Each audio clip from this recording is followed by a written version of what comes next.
The college that you attend is very important, but how you make that decision matters even more. And if you click this video, you're either a high school senior who has to make a decision very soon, or maybe you're thinking about what schools to apply to. And so in this video, I'm gonna offer some advice that I typically give to my youth students as they navigate this season of their lives. Now, I wanna be clear here. This decision is a pretty big one. I mean, it's not the biggest decision you'll make, but it should definitely be discussed with your parents or your legal guardians, along with praying to God as you come to a decision. And so my role is to offer some spiritual and practical and pastoral advice to you, because I'm a firm believer that decisions should never be made in isolation. So let's start with the first one. Don't romanticize a school. So this might be a hot take, but I'm gonna say it anyways. Don't get too attached to a dream school. Now, it's okay to have preferences and be excited about certain campuses, but it becomes really unhealthy when your dream school becomes the only place that you think that you can be happy. It becomes really unhealthy when your dream school becomes the only place where your life is gonna work out.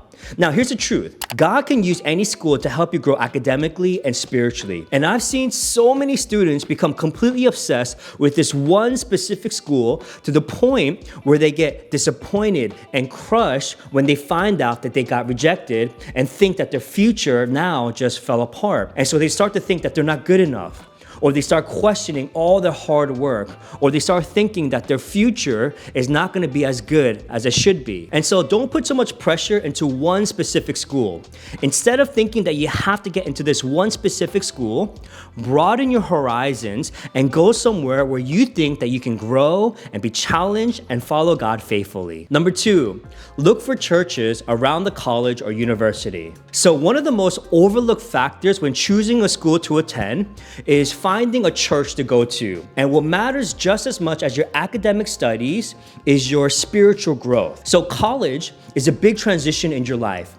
And for the first time in your life, you're gonna have so much independence and so much freedom. And let me tell you, it is going to be amazing. But at the same time, it means that your faith is now your responsibility. Your parents are not gonna be there to wake you up on Sunday mornings, which is why having a church community to keep you accountable is vital to the health and the growth of your faith. And so the point is this: don't treat finding a church as an afterthought, but treat it as a priority decision as you would anything else as you go to college.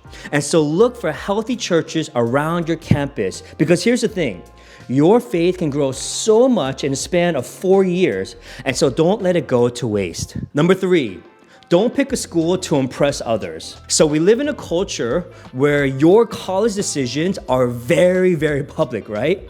People post where they go to school on their social media, and people always ask this dreaded question, which I always hated being asked, which is, where are you going next year? And I hated that question so much. And if you're not careful, you can make a decision based on how it looks rather than picking a school that's actually best for you. And if you're not careful, you might pick a school just to impress others or to avoid having people thinking that you settled. And so picking a school is now more about the approval of others. It's more about your image and getting validation, which should never be the reason for picking a school. The Apostle Paul reminds us in the book of Galatians that we're not called to please people as followers of Christ, but to honor him in all that we do. And so don't let pressure or comparison make that decision for you. Don't choose a school just because it's prestigious or because it's more impressive than that other school. What matters is that you are wise and thoughtful and prayerful in your decision-making process.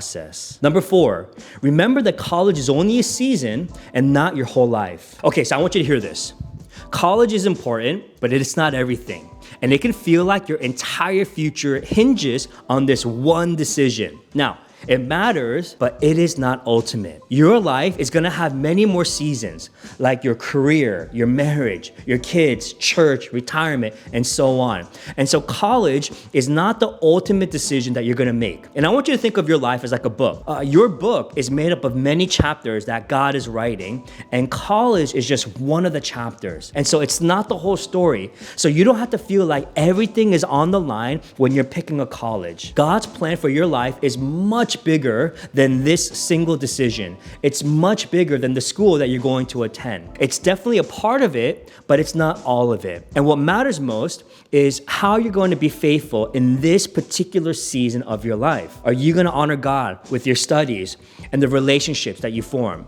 Are you still going to trust in God's provision for this season of your life? And so I want you to see college as a chapter of your life and not the whole story. So don't put all the pressure on this one singular decision. Number 5, academics matter, but so does your character. Studying and getting good grades is definitely important, and so you should take your classes very seriously. Don't skip any classes, because let me tell you, it only gets harder if you do. And I'm speaking from personal experience. And so if you show up to class, you're already halfway there. But here's what's just as important. Your character and what people say about you will always outlast your GPA. Your academic performance can open many new doors, and it can get you a lot of opportunities. It can get you a job right after college, but that's only the start. Your talents and your competencies will get you in the room, but it's your character that determines how long you will stay in that room. And for me personally, I've met a lot of talented and gifted pastors that led large ministries and large churches. Their talent gave them all these opportunities. But over time, it was their lack of character and their lack of integrity that ultimately led to their downfall, unfortunately. And I share that because that applies in every area of life. Talent will get you attention, but character builds trust. And so college, it's not only about testing your intelligence, but it's going to test your integrity and your humility and your values. And so whatever school that you attend, study with excellence, but at the same time, model your character after the character of Jesus Christ. Number 6, trust God with everything. So this is a very cliche saying, but you have to trust God in the process. And at some point, you have to release control unto God. Now, yes, you have to do your part. Yes, you have to put in the work. But at the end of the day, there's only so much that's in your control. You can't control the acceptance letter.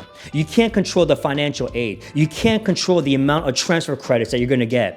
And the sooner you realize that, the more peace that you're going to have. You see, trusting in God doesn't mean that you don't do anything. But what it means is that you do all that you can that's in your control, and then you surrender the outcome to God. And so do your part faithfully and trust God completely. Proverbs chapter 3, verse 5-6 says this: trust in the Lord with all your heart, and lean not on your own understanding, and in all your ways submit to him, and he will make your path straight. Number 7, hold your plans loosely. So a lot of students go into college with this full plan, thinking that they know what major to study or what career path to take. But oftentimes what happens is that over a span of 4 years, things change. People switch majors, interests change, and sometimes people even transfer to different schools. And when that happens, it doesn't mean that you messed up or that you're behind everyone else in life. Sometimes that's just how God works. And so don't be upset that things didn't go according to your plan. God often reveals our future